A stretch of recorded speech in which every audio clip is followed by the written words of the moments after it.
在方舟，大大小小的总裁、副总裁、高管，加起来怎么也有30-40号人。你别想着一次性的就把他们认全，不过关键的几个，你还是要知道一下的。李月，方舟移动互联网事业群总裁，是个关系活跃分子，在公司地位不一般。这是陈志和他老婆。陈志是方舟技术总监，技术部和产品部向来是死对头。薇姐是方舟的 CFO， 属于方舟的元老级人物，在座的大部分人都要看她的脸色。哎，你看看，去年拍卖会我遇到过一幅，可惜当时没能拿下。听说他常常对别人的作品进行再创作，然后署上自己的名字。就这么个有争议的艺术家，追捧他的藏家大把大把的。你看这幅，前泽有作05年收藏的，我记得当时拍卖价就要480万美元了吧？咱们薇姐呀，真是有实力，有眼光。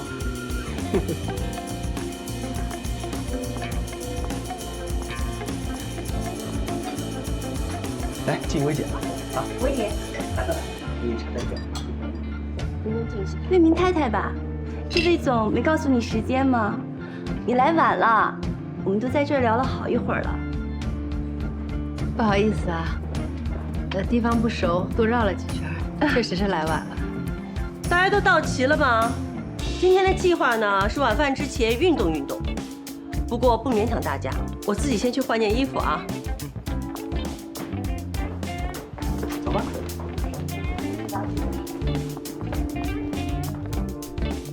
哎，宝宝，上次给你介绍那英国斯诺克私教，你后面去上课了吗？哎呀，上了2、3节课，累得人家眼睛都花了。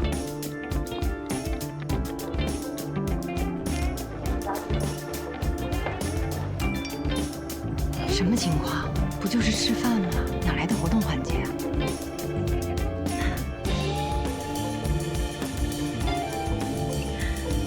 兵来将挡，水来土掩，不怕他们。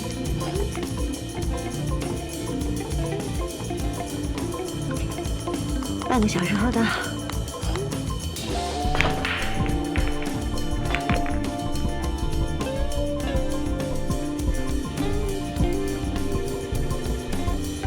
魏太太，你怎么没换打球的衣服啊？第一次来，没准备。斯诺克这个东西啊，对技巧要求是很高的，第一次都是上不了手的。是的呀，我们也是跟着薇姐练了好久的。魏太，你准备不准备都是一样的，你呢就站在旁边看看就好了。规则很复杂的，你一时半会儿也弄不清楚。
好球啊，薇姐！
诺克，怕是奥沙利文来了也要为难3分的。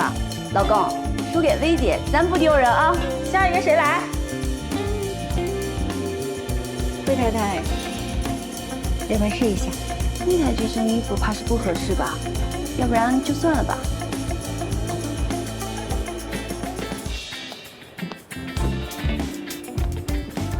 魏总，哎，怎么才来啊？我来给魏总太太送衣服的。哦，魏太太，魏总让我提醒你，出门别那么粗心，少带一件衣服都不知道。给。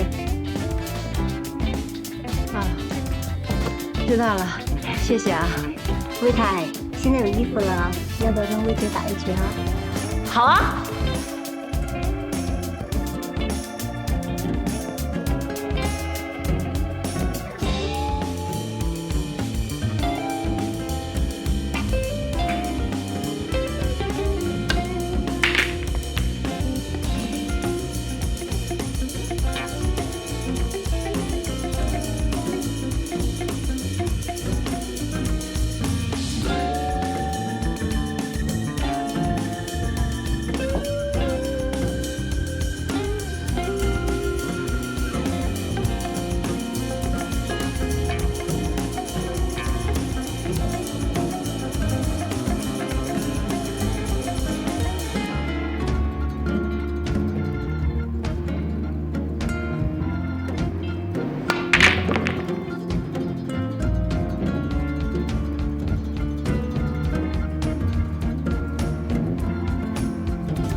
戒指杯单干轻弹也好，常态进攻哪有这么容易？准确率多低啊！是我的话呀，肯定过瘾。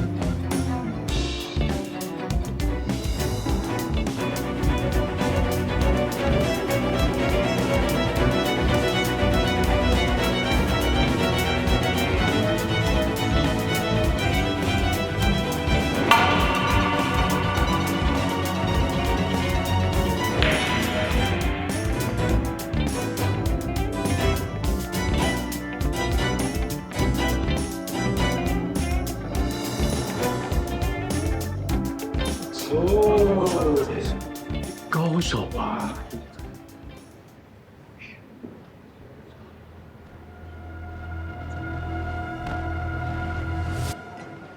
给我一杯水，谢谢。哎，好的。魏太太，菲姐，给你。你刚才真的好棒啊！您叫我林双就好了。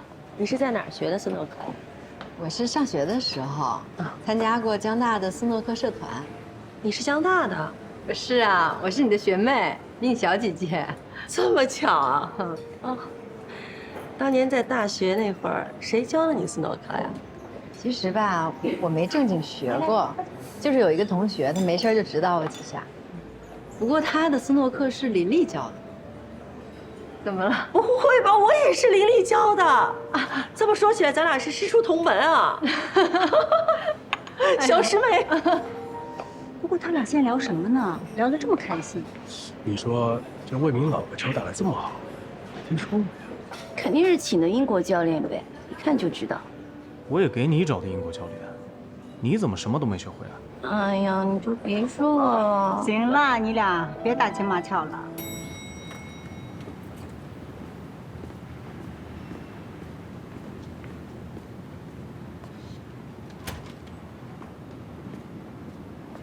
回来了，今天怎么样？你简直给我挖了个大坑。不至于吧？不就一起吃个饭吗？至于你自己怎么去？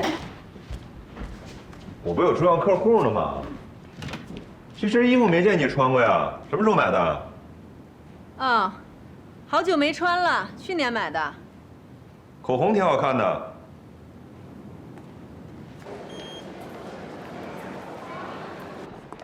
魏总早。早上好。早上好。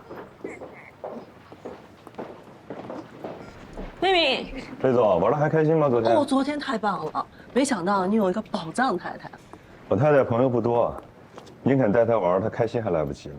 什么带不带的？她的斯诺克打得比我好，下次一定要约个时间跟她好好切磋切磋。没问题，那你们随时约啊。嗯。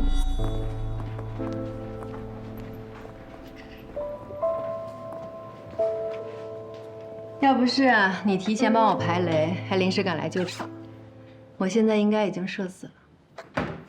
其实这些人啊，不管是强势还是温顺，看的都是公司的职位还有利益关系。有了磐石这张牌，魏明升 VP 应该就是这1、2个月的事儿了。新来的那个助理黄佳怡，她爸爸是黄董，魏明最近可是对她殷勤得很。你的意思是，魏明为求自保，想借黄佳怡来讨好黄董？也不一定是自保吧。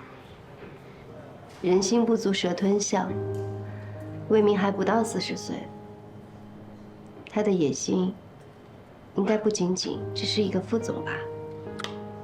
副总之上那就是 CEO。魏明是有点才华和小聪明，当一个副总算是比较匹配的。但是，如果让他掌舵全局来领导一家公司，那他还差了点格局。他知道他自己差的这点格局，需要一个强大的后盾来帮他补上。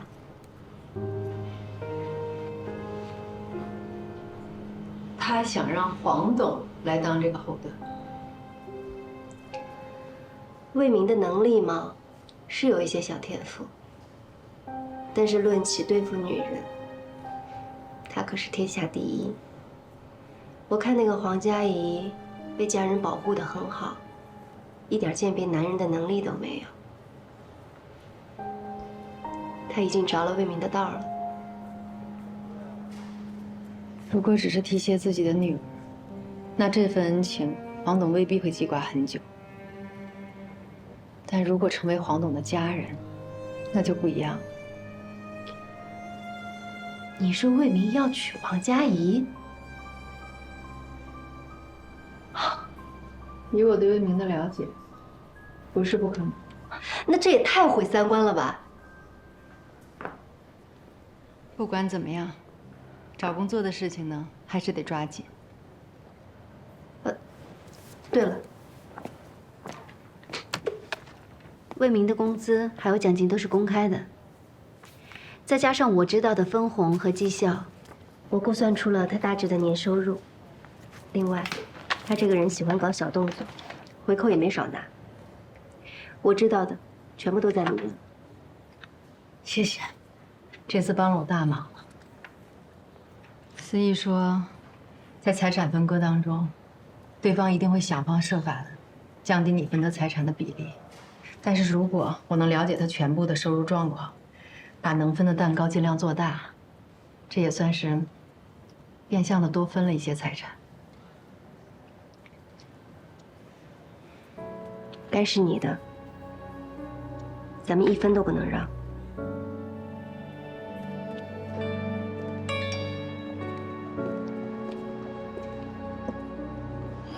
林双，磐石研究室又开始招聘了，你报名吗？当然。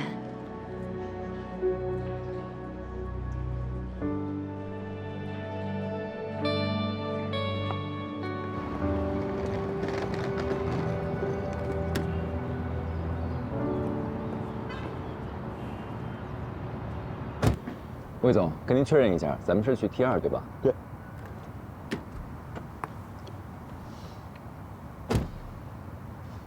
魏总好。明博呢？公司不是派他跟我一起出差吗？明博突然有点急事，脱不开身，所以公司就派我去了。师傅，出发。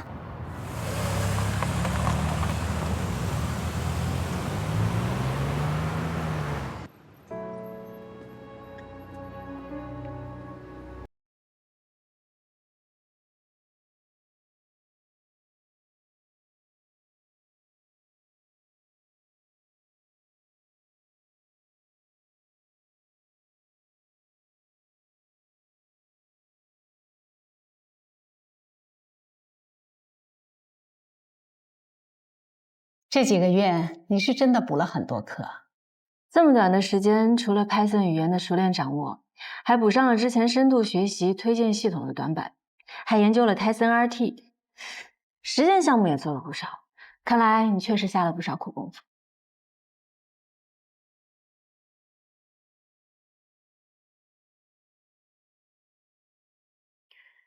能够进入磐石研究室，对我来说非常重要。希望各位能再给我一次机会。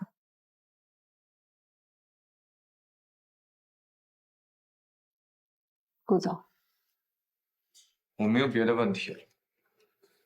我的问题还是个老问题，这对于我们磐石来说也是最重要的，就是你到底要如何平衡事业和家庭？顾总说的没错，所谓的平衡其实根本不存在，它无非是取舍和牺牲。但是在认定这个事实之前，我想先明确一点，家庭是一家人，取舍和牺牲绝不是靠女性一个人来完成。所有的家庭成员，甚至包括孩子，都必须承担起这个责任。当所有的家庭成员都承担起了责任，并开始发挥作用的时候，那么这个取舍和牺牲才能最大程度的减少不必要的消耗，尽量让所有人都满意，也可以看作是达到了某种平衡。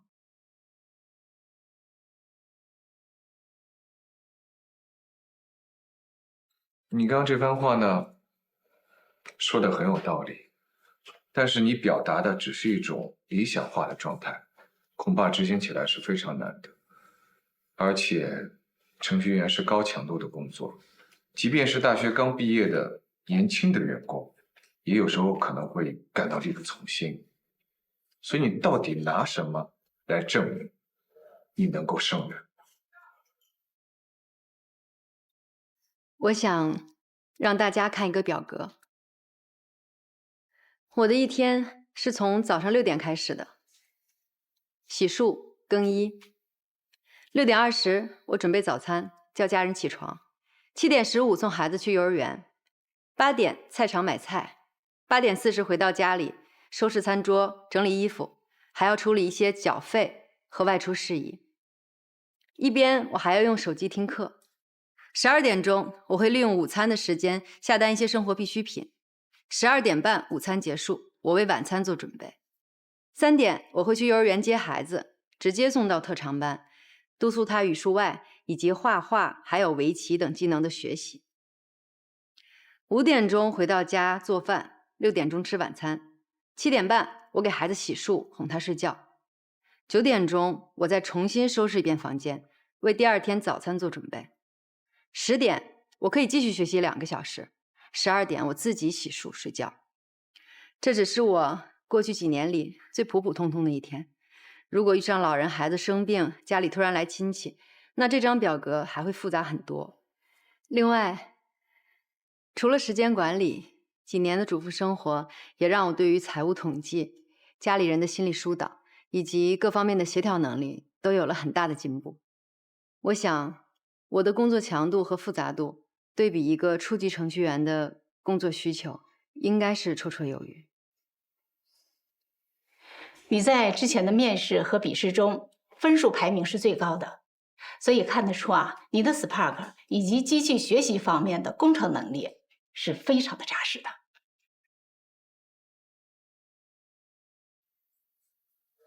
顾总，您还有问题吗？如果这次的面试你还是没有通过呢？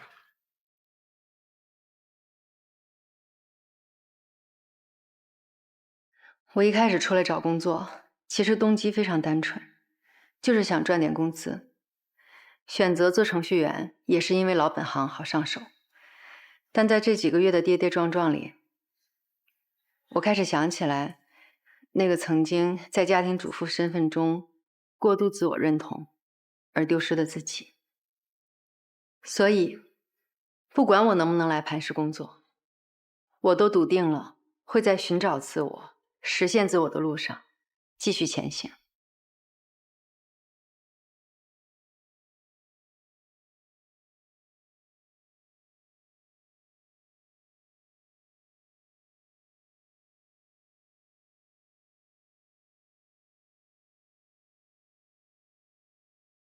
恭喜你加入磐石研究室。雷发着磅礴，慢慢的微光，享受着太阳赐予的温暖。它沿着遗憾缓缓的落下，去拥抱脸上释然的笑啊。希望以后的每一天，我都能去发光，而不是被照亮。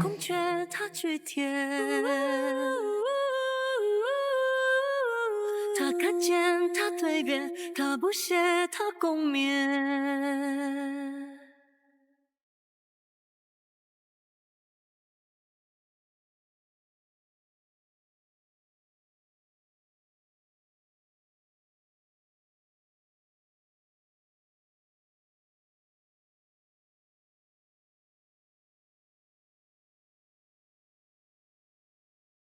江海，明天我就要去磐石上班了。刚开始上班呢，我估计会有点忙，会有一段时间的适应期。所以，我跟我们小区的邓阿姨已经商量好了，以后我下班晚，她会帮我接小苹果。这段时间谢谢你了。没事儿，恭喜你啊，林双姐。可这样一来，我以后是不是就不能每天见到你了？啊，我的意思是，你要是下班晚，路上不安全，我可以去接你。不用，我现在自己开车很方便的。你帮我照顾小苹果，我已经很不好意思了。其实我吧，有的时候就是想每天能听一听你说话的声音，见你一面吧，就哪怕隔得远远的看着也好。我没有别的意思了，我也不是想去骚扰你。江海，我真的只拿你当普通朋友，也希望你可以尊重我们作为普通朋友的界限。我知道的。哎，当然了，果果交代的任务，妈妈能不完成吗？跟小朋友们分一下。吃糖啦！哦，谢谢。林双姐，还是拿我当小孩子呢。那你就拿出点大人的样子来嘛。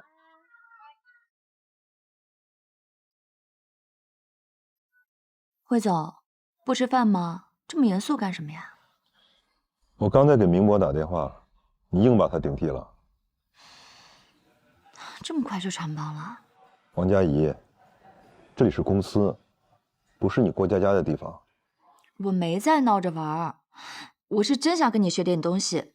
这次出差我也早就跟你申请了，但你最后还是交了明博。我之所以选择明博有2个原因：一，他工作经验比你丰富；二，我们出差办事儿难免要喝酒应酬，加班晚归，他一个男人跟着我比你方便。原来魏总也会搞职场性别歧视。我没有搞职场性别歧视，我只是……所以不是我做不好，而是你担心我做不好。我会用实际行动向你证明，你的担心绝对是多余的。再说了，你现在没什么备选方案了，我们还是抓紧聊聊项目吧。冒名顶替的账我回公司再给你算。先吃饭。我们这次来，主要是要磕江南几个老牌企业，你回去查查资料，好好做做功课。嗯。还有，要跑几家公司，几个地方，所有的路线、车都提前安排好。好的。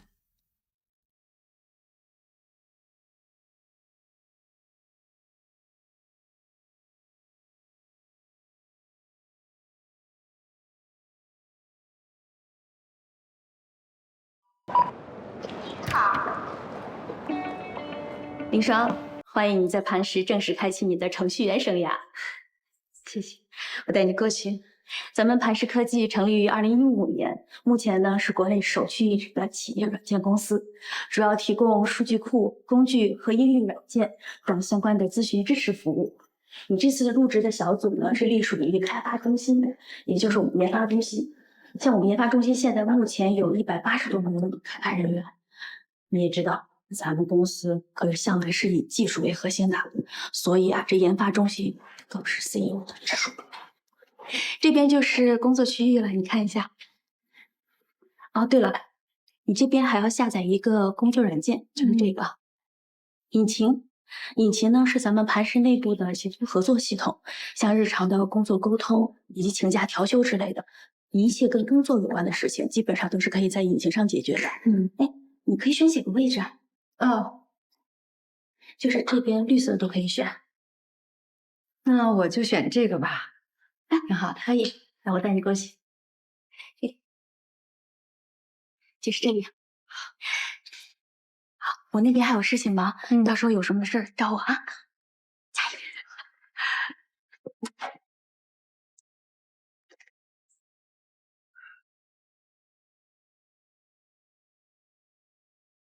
女山啊，喂，林双啊，你这个工位啊，正对着 CEO 办公室，无论是上班呢、摸鱼还是留发，全都一览无遗，能够感受到来自 CEO 的零距离关怀，是我们整个磐石出了名的动手宝地。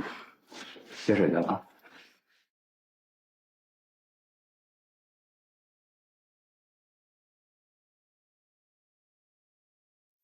下周的产品需求会，所有的流程已经同步到你们电脑上了，自己看一看啊，完全根据这个规章制度走。各部门你们稍微协调一下，好吧？哎，听清楚了啊？散会。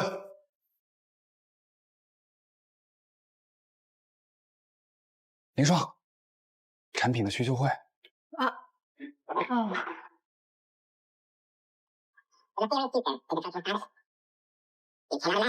语速这么快，能听清啊？提高获取信息的效率嘛，多听听就习惯了。散会。太能说了。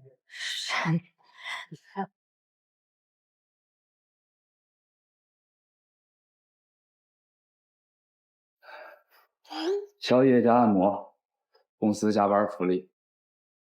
可惜啊，就是没什么时间享受罢了。哎。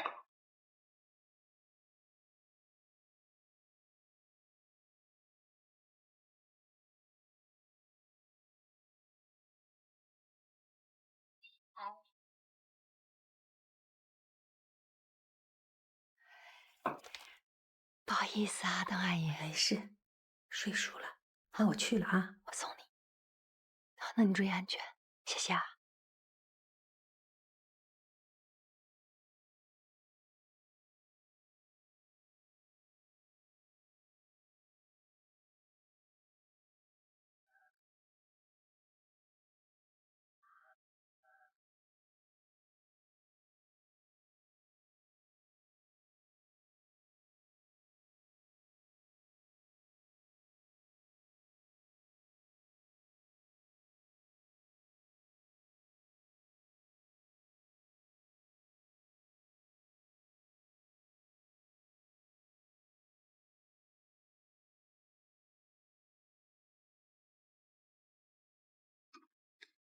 哎，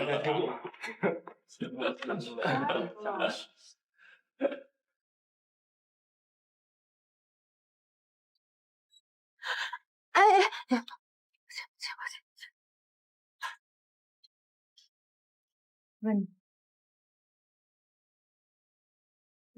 我是谁吗？你是这么一个导护者，导护者吗？看到。哦，这个程序不行，哦，不是，谢谢。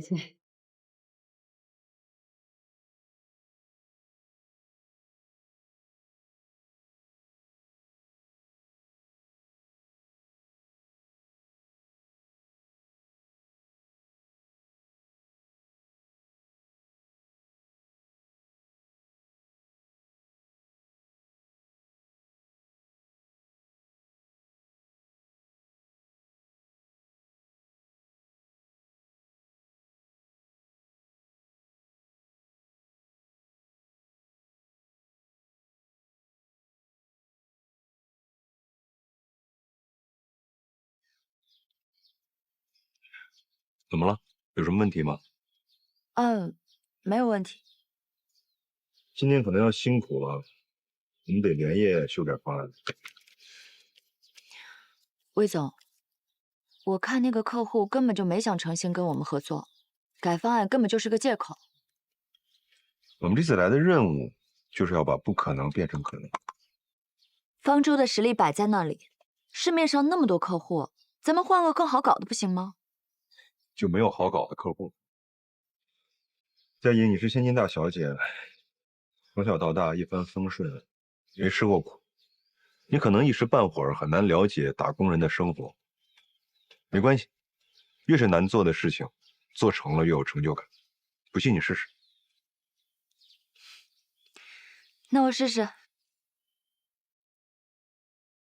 打100个电话。妈妈，楼上思欣的爸爸妈妈又吵架了。童话书里不是说结了婚都会幸福的生活在一起吗？因为童话故事和现实世界是不一样的。有的时候啊，大家喜欢把好的一面展示给大家看，把不好的一面就藏起来。其实我一点也不喜欢爸爸升职加薪。为什么？爸爸越来越忙，有时候我连着好几个礼拜都看不到他。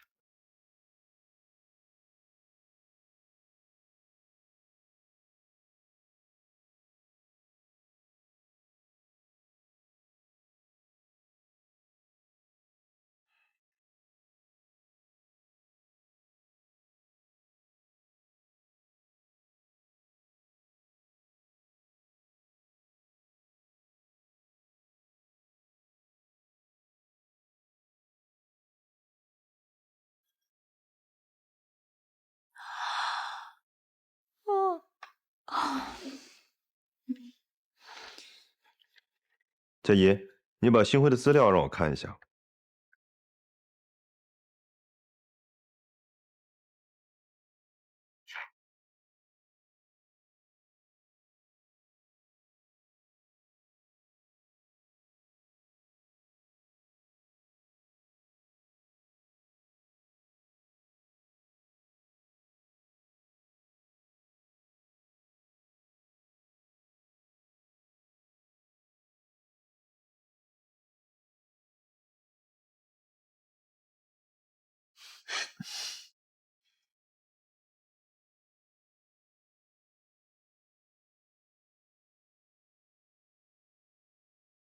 第一节课我就跟你们讲了，冰球运动的精神是什么？是团结协作，是队魂。我以为你都忘了呢。刚才为什么不把球传给小苹果？都不把小苹果当成自己队友，还谈什么队魂？教练，不是我们不想把小苹果当成队友，我也想传球给他呀，可他跑得太慢了，我力气大，怕把他撞飞了。过一会儿他该哭鼻子说我欺负他了。教练，你也说了，比赛嘛，总是要赢呀，总不能因为小苹果是女孩子，我们就故意哄她开心，让着她吧。我不想跟小苹果练球了，我也不想跟小苹果练球了。我也不想，我也不想，我也不想。行了，你们都少说2句。你们8字练习20次，去。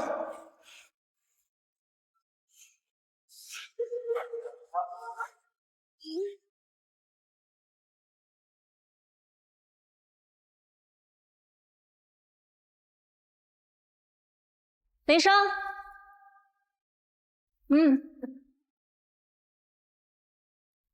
都还适应吗？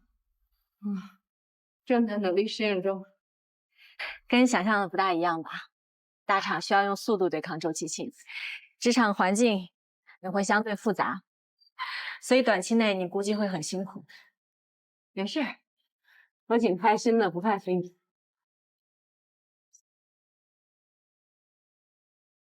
哦，对了，昨天你跟老柴反映了量化算法的问题，他直接把邮件转发给了研发部的负责人何总，然后抄送给你。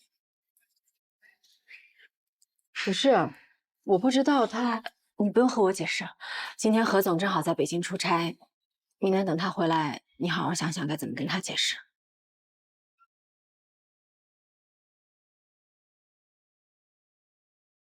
你说那老柴怎么能这么阴呢？我正常给他发私信反映问题，他招呼都不打，直接就把邮件转给了何总，这明摆着让何总恨我的嘛！要不是舒曼刚才告诉我，我都不知道我被人当枪使。你就是一个职场小白，人家拿你当软柿子捏呗。不过你也是啊，一个职场新人，最重要的就是低头做事，抬头看路。你都分不清楚东南西北，就横冲直撞，一片好心，结果让人家当炮灰。你说你冤不冤呀？我当时在方舟工作的时候也没觉得这么内耗啊。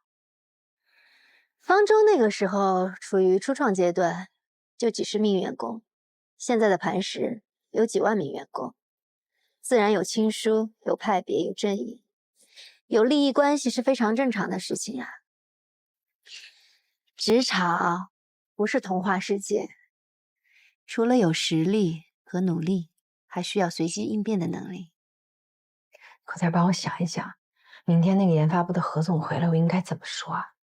你还想说什么呀？多说多错，少说少错，不说还是错。我死定了！你的手快不快？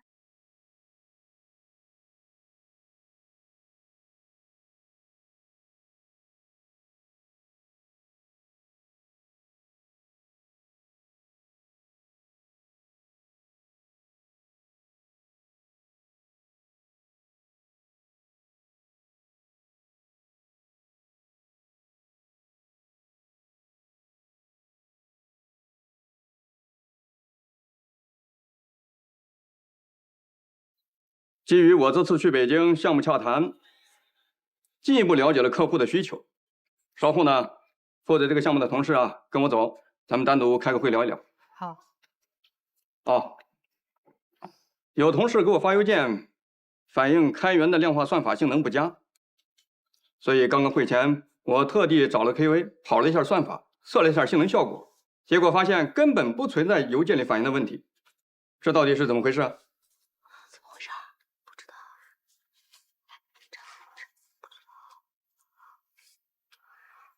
是我给老柴发的邮件。我的初衷是想和他探讨一下如何解决问题，但是老柴迟迟没有回复邮件，所以我就昨晚加了一个班，索性把问题给解决了。至于他还跟您汇报了这件事情，我确实不太清楚。比起反映问题，我们更需要的是高效解决问题的意识和能力。磐石需要林双这样的实干精神啊！哎呀，我就是做好自己的本职工作啊。我是一个新人，我做事的原则非常的简单，就是低头做事，抬头做人。我还有很多不足的地方，希望各位同事日后可以多多指正。老柴啊，以后遇到问题，不要老想着甩锅啊，多动动脑子。好了，就到这儿吧。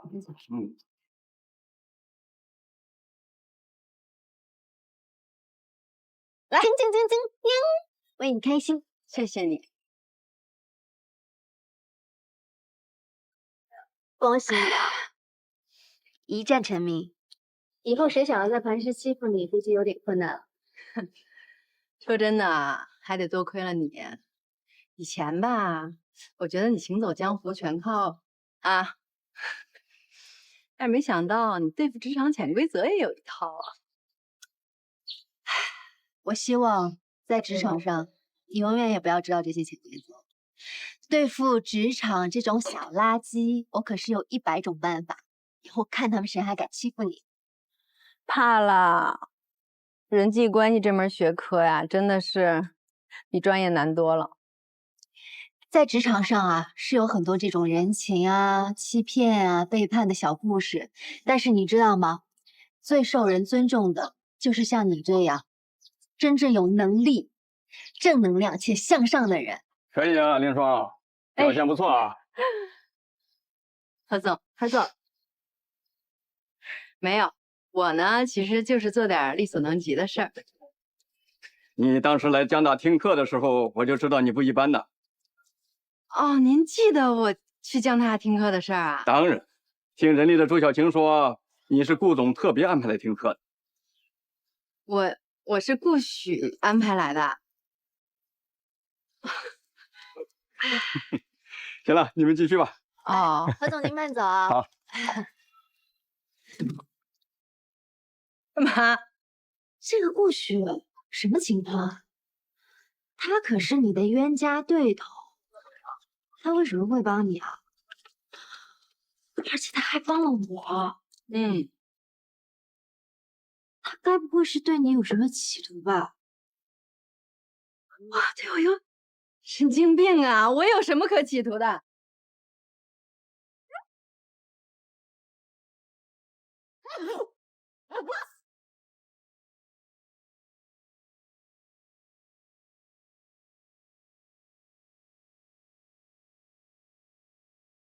你赶紧回去休息吧。好的，顾总。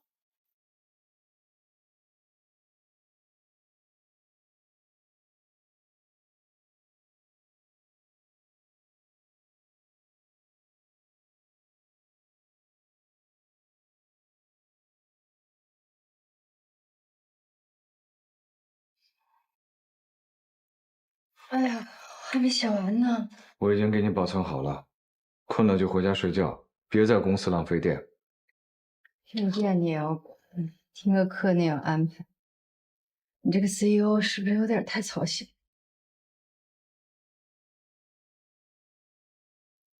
我去江大听课的事儿是你安排的吧？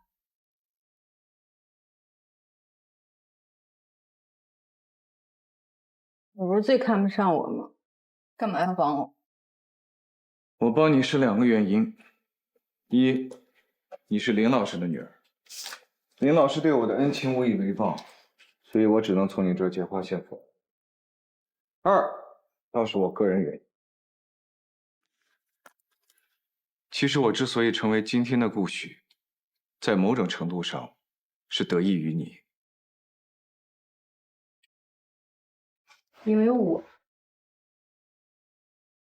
你是我在大学生涯里一直想要超越，却偏偏怎么也超不过的那个对手。整整7年，我都活在你的阴影里边。你知道吗？我为了超越你，到美国留学，每天都泡在图书馆和实验室里。创业之后，更是把办公室当成了家。我用了2年的时间，就把创业公司做成了业内独角兽。就连我接受磐石的 offer 回到国内，有一大半的原因是想要重新跟你一较高下。现在你呢？我设想过无数种我们重逢的可能性，唯独没有想到过眼前这种。武侠小说你看过吧？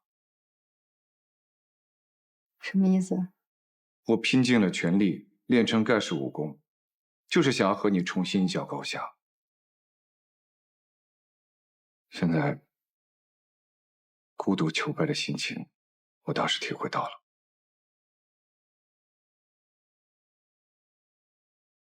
我之所以要帮你，是因为我对昔日对手的一份崇敬之心。当然，我也奢望着，也许有一天，你能重新拥有与我一决高下的实力。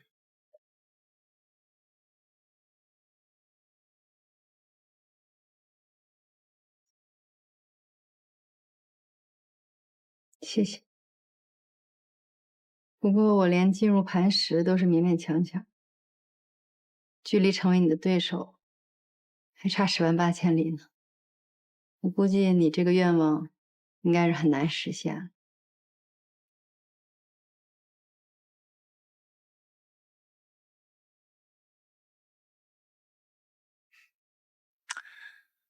没关系，有得必有失嘛，也好。看着昔日的劲敌，现在兢兢业业的每天为我搬砖打工，也是一种特别的享受。可惜这种感觉，这辈子你是体会不到。